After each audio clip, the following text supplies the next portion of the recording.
where you scream, don't watch that, watch this, and I'll dive down through this hairy flesh. Hi, and welcome to Watch This. I'm CJ Johnson. Thanks for joining me. If you are outside of Australia, your attitude to the kangaroo is probably one of total love, a bit of mystery. You probably think they're adorable, cute, and that all Australians adore them too. If you are in Australia, you probably, in fact, I would suggest you certainly have had at least a couple of these words applied to the kangaroo: pest, plague, pestilence. The truth perhaps lies somewhere in between, or maybe not. Anyway, it gets examined very thoroughly in a new Australian documentary, a feature-length documentary called Kangaroo, A Love-Hate Story. It's been made by Kate McIntyre, Clere, and Mick McIntyre, and they have joined me on Watch This. Hi, guys. Hi, thanks, CJ. Hi there. Where did the project originate from? Well, we thought it was a great idea. The kangaroo obviously is really well recognised. It's the third most recognisable symbol from the Statue of Liberty, the Eiffel Tower, and the kangaroo. So, like, everyone around the world knows us, basically, from that shape.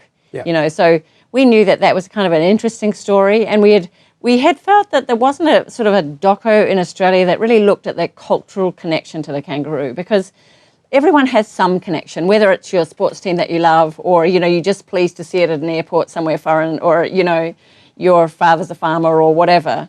I think that everyone has some kind of connection around the world and here, and we thought that would make an interesting story. And we certainly knew that there was, you know, a sort of schism in Australia, but we didn't know what we were going to get in for, you know, when we first started. The kangaroos are wonderful, fuzzy, they're maternal, and they're also a pest that should be eliminated wholesale. The kangaroo is considered in Australia a pest.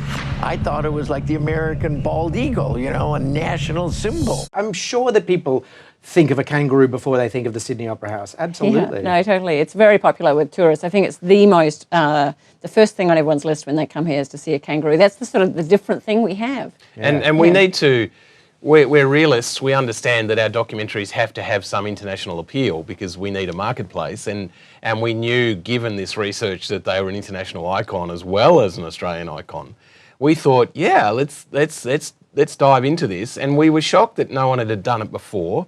And as documentary makers, you always need something new because you're competing with the big blockbusters. So if you don't have something new, you're in trouble with a documentary.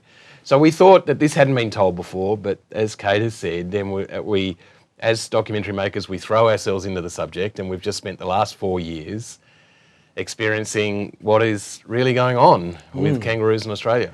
Well, this is terrific. I watched the film last night without doing any prior reading about it, so I launched into it completely fresh, completely ignorant in the best possible way, only really having your tagline, a love-hate story, as my guide at all to the content, outside of course, Kangaroo, and the fact that it was a feature documentary. And it fascinated me because ultimately, I guess, the film is more similar to The Cove and to Blackfish than it is to, Blinky Bill or whatever, Skippy. And is that something that happened along the way for you? You went into it? Yeah, I mean, look, growing up as an Australian, I understood that there were issues. I understood that there was differing opinions about the culling of kangaroos in farmlands and stuff. But wow, I didn't know about the size of the now commercial exploitation of the animal. I didn't know about the government's pressure to expand this commercial exploitation of the animal. So as an Australian, no, I was shocked. Everywhere we looked, there was something that I didn't know as an Australian. And as a documentary maker, we present what we're presented with. And, so that's what you saw.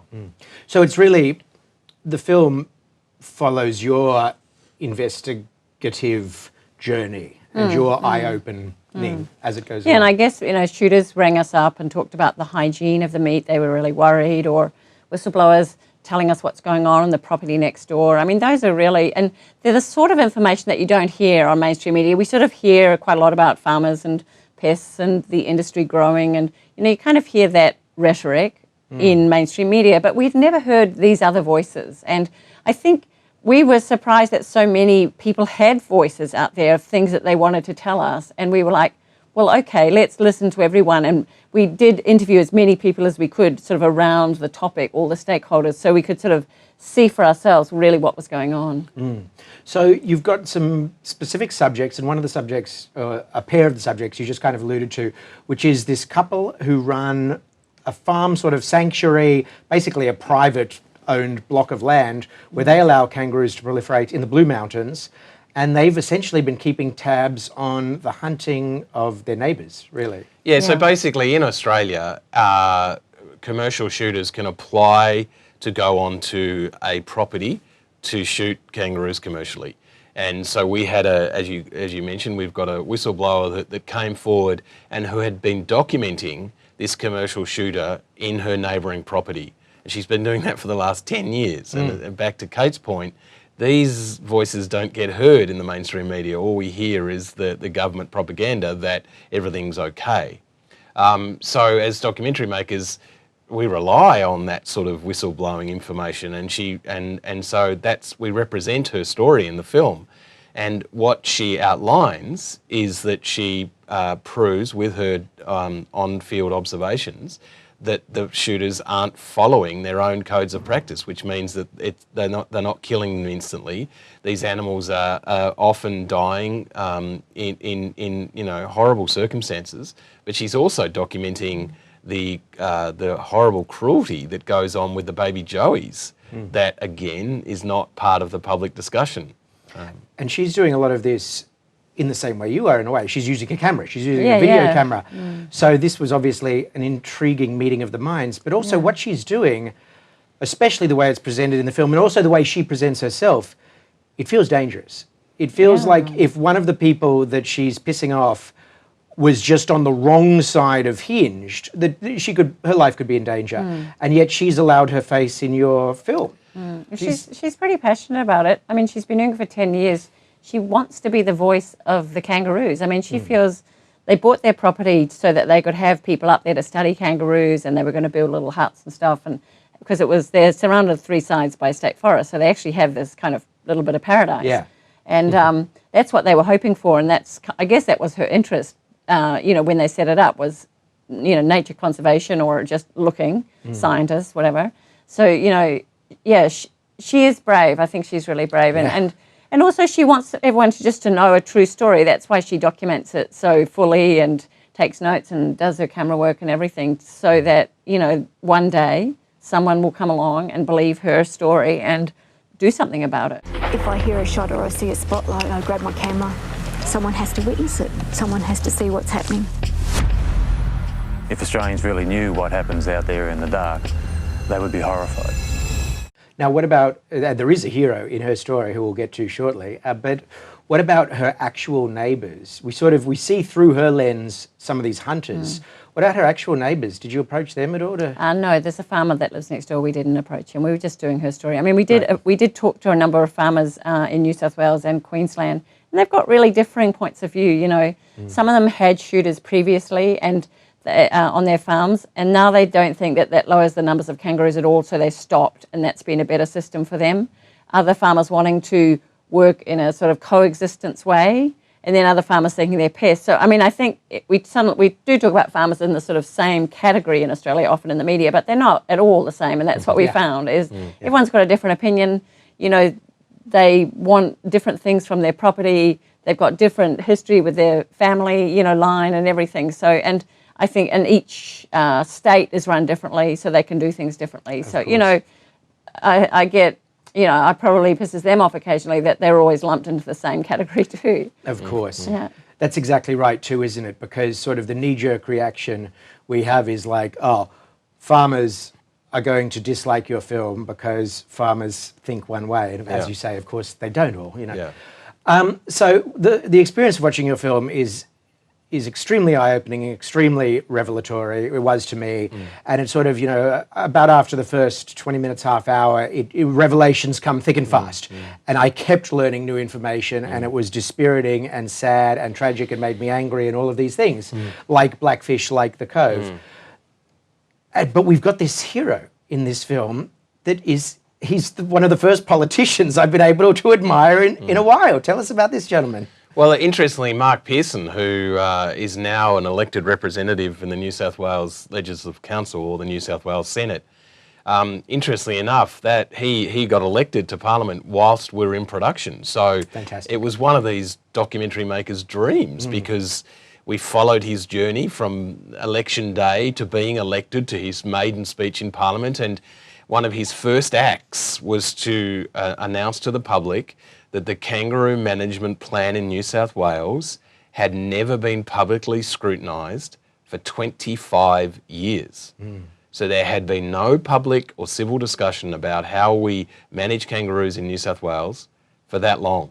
And so one of his first jobs in Parliament was to investigate why isn't there public discussion about this animal and what to do about it. So yes, he is featured in the film,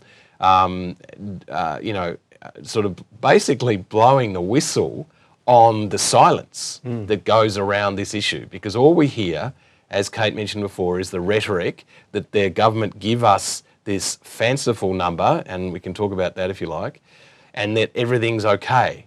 And what Mark is showing is that everything isn't okay. And as an elected representative of Parliament, he is now doing his bit to bring that to the public's attention. And in the course of your film, your whistleblower in the Blue Mountains and Mark meet up, and she supplies evidence. Is that all? Did that all actually happen? That all actually happened. Yeah. So you really came upon this thing at the right time. We did, and then maybe that's what filmmakers do. They're just catching on to what's happening in society, and it does feel new for society, but it is building up. And I mean, one of the things you sort of feel a bit this week that we're the only people that are saying this, but actually, there's people all over Australia talking about this. They just haven't had a voice yet, and. As in government or industry, they're quite powerful and there's a lot of lobbying and people with invested interests, that their voice somehow in many, many industries is the loudest. But I think you bring up an interesting point, because I think what we found was, yes, there are people that are concerned, but we found that there wasn't enough concern for people to be asking some of the tough questions. So we sort of brand civil society as a whole of letting the kangaroo down. Because how can the state of New South Wales not allow a public discussion on the kangaroos for 25 years? And we point the finger at the NGOs, we point the finger at the general public, why? Why has there been such reluctance or resistance to discuss this issue? And we feel like the kangaroo has been let down by the Australian public. Yeah, and absolutely in every area, but it's really interesting that it does go up to the government level. And, as I say, once again, the knee-jerk reaction of so many of us are, oh, well, the farmers think this and I disagree with that, and so that's the polemic. Whereas actually what you're talking about is kind of verging on a conspiracy at the government level. And certainly, I mean, once we get to California, we have Californian legislators accusing the Australian government of trying to illegally interfere with their system. In other words, doing no less, just on a different scale, what Putin did in the election, do interfere with their process. Yeah, well, again, as documentary makers, we travelled to California and we were shocked. And as you see in the film, we got first-hand accounts from, people from the Los Angeles Times who were reporting on it at the time, finding that, and senators from the Californian legislature, finding that Australia was attempting to pervert the legislative system of California.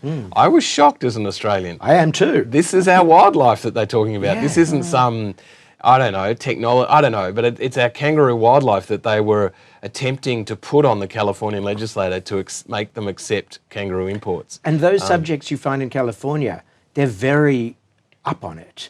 Like, I was shocked in a good way. I was pleasantly surprised to hear these very intelligent California legislators who were talking, very nasty things, rightly so, about Australian politicians who were coming over, and they knew all about the California trade between Australia and California. Well, I think they were busted. Yeah. I think the Australian government were busted. Yeah. And the ban, they didn't succeed. Yeah. The ban still exists in California, because I think they were exposed. I think it was exposed, and the Californian legislature are very proud of their wildlife protection laws. People in the United States have no idea that the products they're buying are kangaroo. It's the largest land-based slaughter of mammals. They can't be farmed, so they have to be shot en masse in the wild. It can't be regulated. I think making the film is, we constantly were going back to, this is the kangaroo we're talking about. Yeah. You know, like, seems so sort of weird and that sort of thing happened and the whistleblowers and all this and the conspiracy, whatever.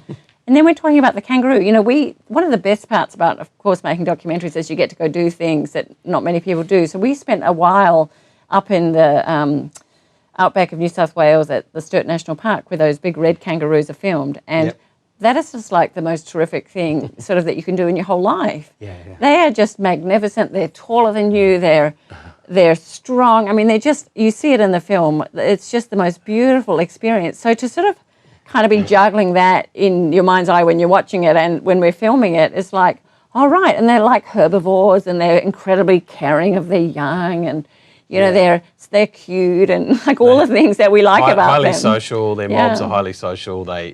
You're right. I mean, we constantly had to, you know, scratch ourselves to think, oh my God, we're talking about a slow reproducing marsupial that, you know, we're meant to be holding in this high regard. And you do have a couple of subjects, one in particular who speaks so passionately and simply and eloquently about all those elements about the kangaroo that are appealing. I think it's the same gentleman who basically suggests that it's ludicrous that we don't have more tourism based primarily on simply going out and seeing kangaroos in the wild, that could be a huge thing because they are so interesting and magnificent and intriguing and unique. And also, he and a couple of your other subjects, like you are now, and like I certainly am since I've seen the documentary, are just flabbergasted that we have this icon and that to subvert it in this way, to even allow for the possibility of its subversion by all these elements that you bring out in your film, inhumane culling, disease, this, that, and the other, it's just ludicrous because Paris, you know, would not do this to their Eiffel Tower, would not run the risk of ruining the image, of tarnishing the image of their Eiffel Tower. And we run the risk, as long as this continues, of tarnishing, as you say, our ultimate national symbol. And what amazes me is that we're doing it for not very much money. I mean, when compared to the steel industry and the coal industry and the oil industry and all these other industries that we have, the tourism industry, for less than $200 million. So here's the irony. That astonishes me. Here's the irony. Tourists spent $42 billion in Australia last year. And the market research we found was that Americans want to do three things when they come here. They want to go to the beach, they want to go to Uluru, and they want to see a kangaroo. So here's the irony. An industry that's worth $42 billion a year to the Australian economy does not in any way take advantage of what you're saying. We researched that you fly into the three main centres of Australia, Melbourne, Sydney and Brisbane. There is nothing at any of those centres about how you can see a kangaroo in the wild. And yet the market research shows that that's what tourists want to do. So there's the irony. It is an irony. And I don't think your film really answers this question, and maybe you can't, maybe you guys have no answer either, which is why? Why are they robbing Peter to pay Paul? Why are they trying desperately to prop up a $190 million industry when they have a bigger potential industry on the other side? I don't know, and I think probably that's the cultural place where we've got to. You know, in the film we do go back to the historical and we look at how this sort of started, this white settlement, looking, you know, seeing the kangaroos as pests, wanting to clear them so the cattle and sheep can have feed, you know, kind of a general kind of just push everything out of the way more and more, you know, from the cities. And I think that culturally that's kind of probably the nexus of the film. You know, why are we doing that? And, you know, you come into Australia and that's what's special about it. You know, we've travelled quite a lot making the film and just been in the States recently. And I came back into the Sydney airport and I kind of just wanted some video images of kangaroos just going down either side of that main entrance because you have entered a new country. You're not in America. You're not in another country. You want something unique. Every country's, you know, just feel like you get to duty free. There's all those things. They're all from all over the world. There's just nothing that says, man, you guys are in a country with an echidna and a wombat and a kangaroo and a koala. And the research shows that's what people That's want what to they want to see, yeah. So I'm all for that. I want sort of like 3D coming at you images of beautiful wildlife. Now the counter to that is that everyone's telling us, oh, what are you talking about? There's too many of them anyway. Why are you even worried about this? Well, that's another thing that we explore in the film, and that is the flawed methodology in counting them. Yeah. Now, so you've got this terrific subject who's like, who is he? Is he a mathematician? He's the manager of the macropod program in central Queensland. So basically what we needed to examine, and we're doing media to release this film, and basically the government and the industry are throwing these figures to discredit what we're saying, because the government bandies around this fanciful number of kangaroos. And I'm not even going to repeat it, because we know it's not accurate. And because once you repeat this figure, people just think it's true. So why are you concerned about the future of kangaroos if that number is true? So what we have found is that scientists are very concerned about the methodology used, which is clearly flawed, and we've had international scientists verify this, that there needs to be a very serious scientific debate to find out what populations really are, because clearly the government is getting away with throwing around these fanciful numbers. And because Australians, they relax. They go, oh, there's that many? Oh, well, what are we worried about? But clearly, we have found that there are areas of real concern. And at the moment, we're just getting shouted at, but we trust that the scientific community will engage in this debate. Well, your film is very good in that section about the numerical thing, because it definitely shows both sides. I mean, it definitely shows us how the numbers are first arrived at, which is mind-boggling and eye-opening in its own way, because you've got guys in helicopters literally counting, and then the algorithms that are used, and the anti-algorithm, I suppose, what the government is doing with the figures and what your scientist is doing and other scientists are doing with the figures, and how those numbers are obviously in great conflict. And I think that's very balanced within your film, and gives us an overview. And I'll tell you what, it's an overview that no man in the street in Australia knows. I mean, that's going to be revelatory to everyone. Millions of kangaroos build up over the past few years to plague proportions. Our sheep and cattle are competing directly with kangaroos for that pasture. At the moment, they are a pest. The people talk about like there's masses or plagues or ginormous, like people honestly, way up there using these numbers, like that sort of numbering. Yeah. Plague, it doesn't even mean anything. Well, what is that? That's one of the great things right at the top of your film is just the very simple way that these words, two words, pest and plague, have stuck. And how your man in the street in Australia, your person in the street in Australia will say, oh, they're a pest, mate. Oh, there's a plague, mate, with nothing to back it up. And watching your film, I felt terribly guilty, because I remember being an Australian, like late teen, overseas. And so this was going back a while. And so, Americans would say to me, oh, you're from the land of the kangaroos. And I would say, thinking that I was smart, oh, but they're a pest. Having no knowledge of what that meant. Simply repeating a four-letter word. And the immense power, propaganda power of those two words, pest and plague. And it's interesting that again, there's no public discussion on perhaps this isn't accurate. Perhaps we need to dive into this, because there are a lot of concerned scientists that are saying it's absolutely false. So what we're getting in releasing this film is just that propaganda that these guys don't know what they're talking about. There's this magical number. There's not a problem, but clearly there is. And we've just spent 4 years on this subject. We have dived into this subject. We haven't taken this very lightly. And as Australians, we are very, very concerned. Yeah. It's weird, because the industry must be concerned too, because as your film, mentions, the appetite for the product is essentially unlimited, because the appetite in China is essentially unlimited. And yet, obviously, our supply of the product, this horrible word, is completely limited. It's wildlife. I mean, Yeah. I think, you Slow know, reproducing wildlife. we did, yeah. Wildlife. And These are animals that are only shot in the wild. Yeah. Yeah, and so we did find out that a lot of people think they're farmed. I mean, people have fantasies that they're farmed and they're refrigerated and all these other things. And I hadn't thought of it before. You just kind of have these vague notions in your head what that actually means, what even wildlife means.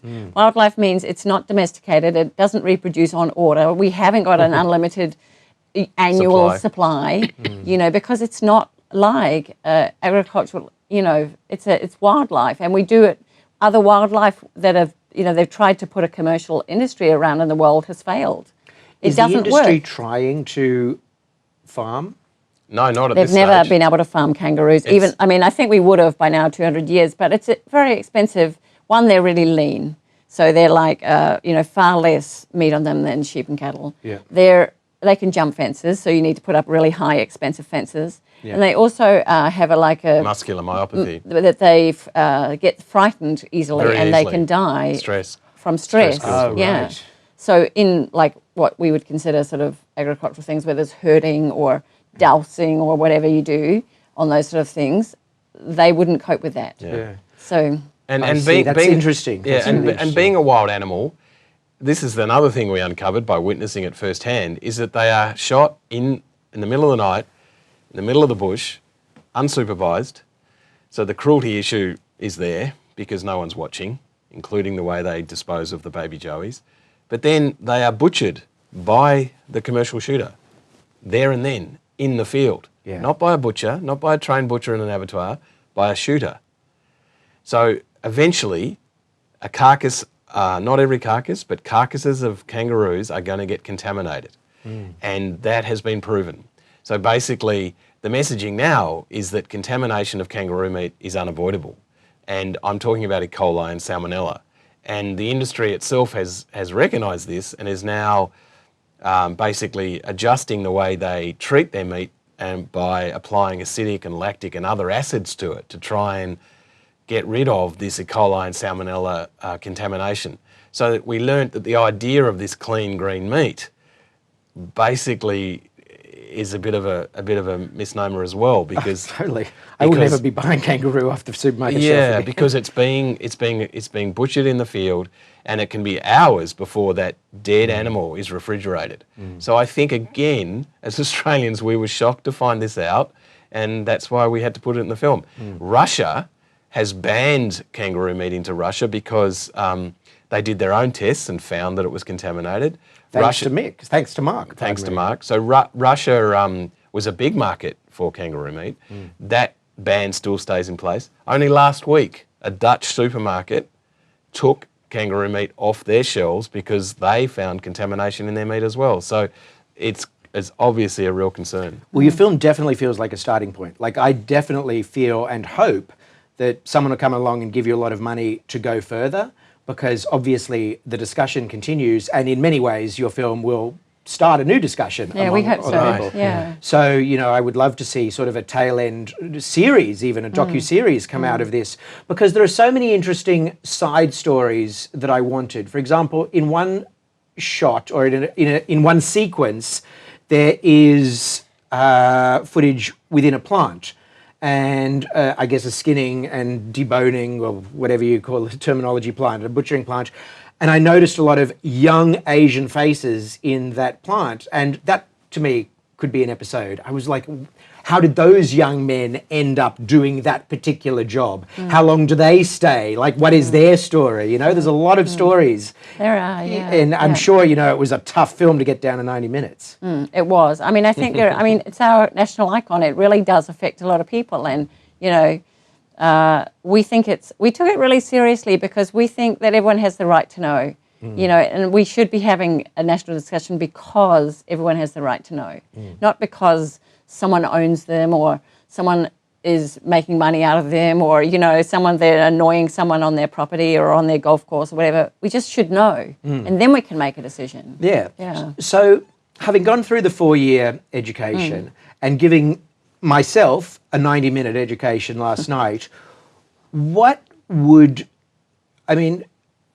you like the takeaway from the film to be, if you could, I know you can't, but if you could get a result, if like in 3 months there could be sort of this result, what would that result? Well, I think I go back to my point earlier about I feel like the Australian public has let the kangaroo down. And I feel like the government, the industry, say what they want without any rebuttal. I mean, we've been shocked that the media reports one side of the story. So we would hope that at least the kangaroo gets a voice through other sections of the community, and whether that's the NGOs, the animal welfare NGOs out there, or whether it's Joe Public or whatever. But clearly the government only gets away with what it says because no one rebuts it. I mean, they're a democratically elected government and they only say what they say because no one is challenging them. So we hope that this film will generate that opportunity for people to go in educated to have this discussion with the government, because clearly no one is, because they're just getting away with their agenda. Okay. Well, if that's the case, if you just want to open the discussion, I'm sure you're going to do that, like to some degree. I notice there isn't a lot of government on the other side in your film. Did you have a lot of non-return? We tried actually, yeah. We approached. Did. Yeah. So yeah, we tried a lot of times actually and didn't get any, just Well, got... interestingly, we approached the Federal Minister for the Environment, who declined and referred us to the Federal Minister for Agriculture. Right. That was early on in So production. right from the get-go, we went... that was alarming. What about the environment? Isn't this like a national, wildlife? Aren't we not talking about a protected species in some way? We were referred to agriculture straight away. Right. So that was early. It was very early in production. Well, and when we did talk to a guy from the National Parks and Wildlife Service, he just said it's the largest massacre of wildlife in the world. And we were like, and that was just like dropped into a sentence. And we were like, no one's ever said that before. Yeah. Well, really? I was astonished by the figures. I was astonished by the daily figures and the weekly figures. Yeah. And just hearing those, I can tell it's not sustainable. It's just obvious. I like to think of kangaroos as a resource. If you combine Europe and China, I think the future for kangaroo is very bright. It's cloaked in secrecy. We don't see the devastation. It's a dirty secret. Local extinction and regional extinction has happened. So I'm going to finish up with just a hardcore filmmaker question, which also might be a tiny spoiler. So if you want now, stop, see the film, and come back to this bit, because I am going to ask specifics about the film making itself that might be a bit of a spoiler. I'm sure that it was a big dilemma on your part on multiple occasions about how much graphic footage to show. And some of the choices you arrived at was to show, well, two choices I want to talk about. One, which is to show some graphic footage right at the front of the film, rather than sort of introducing it where you could have, which this feels like a natural point about half an hour in, where you could have also done that, but you have chosen to put it right at the front. And you have chosen later on in some of the night vision footage to colour the blood red. In black and white night vision footage, you've chosen to do the Lars von Trier thing from Europa Europa and put a splash of blood red in there. So both of those are obviously specific choices to achieve a particular effect. Are you happy with those choices, and how did you come about with those choices? We did the opposite. We just took the colour out of the rest of the film. Oh, okay. Yeah, so all we did was black and white the film. I see. We tried to, we knew that it was... Believe me, it's bloody. Right, yeah. Oh, no, so please understand. So in a way you were sanitising it. Yes. That's what we tried to do. No, we did the opposite. We did some early... We were trying to stylise it in that way by trying to, because it was our advice was that if you stylise it, the human eye don't treat it so traumatically. Right. So we were actually trying to calm it Pull down. It back. Wow. No, it's that bloody. Yeah. It's a bloody industry. And we tried to stylise most of the anything we showed in there, because we thought that the audience, and we had a few early test screenings, and they were like, oh, we can't watch that. And of course we have worse things to show in the cutting room floor, but because we just, people don't want to know, and we didn't,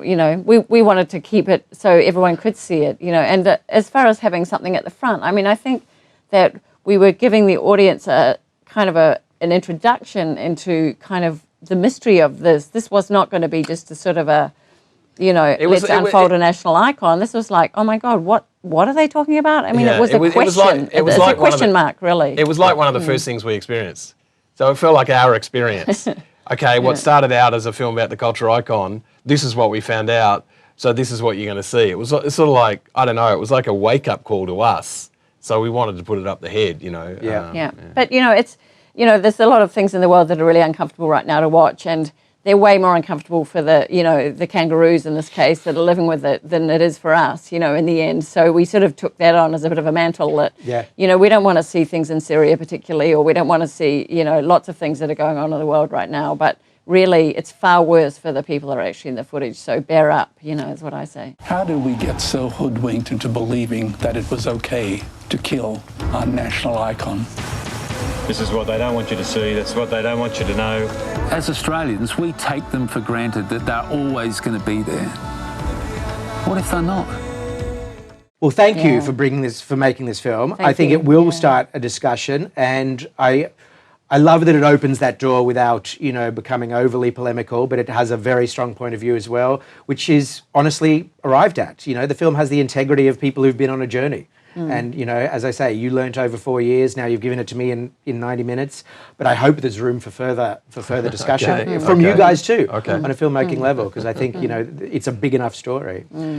Thank you. Thank you for coming. It's been a challenging film. I mean, we didn't realise going into it just how polarising it really is. And but this is the time when we get to share it, and our job now is to make sure as many people see it as they can. So. Depending on when you're watching this episode of Watch This, Kangaroo, a love-hate story may be available in a cinema near you. It might be in cinemas but not at one near you, in which case please seek it out. I know there are also ways to create a screening around your community, or by the time you're watching this, it might be on some form of streaming or VOD service. Do see the film. Do find out about it, and I think once you do see the film, you will certainly want to tell people about it. It is one of those films that needs the word of mouth to spread it around the community. Mick McIntyre and Kate McIntyre Clere have been my guests. They've made the film. Thank you so much. Thanks, CJ. Thanks for having us. Thanks for watching Watch This. I'm CJ Johnson.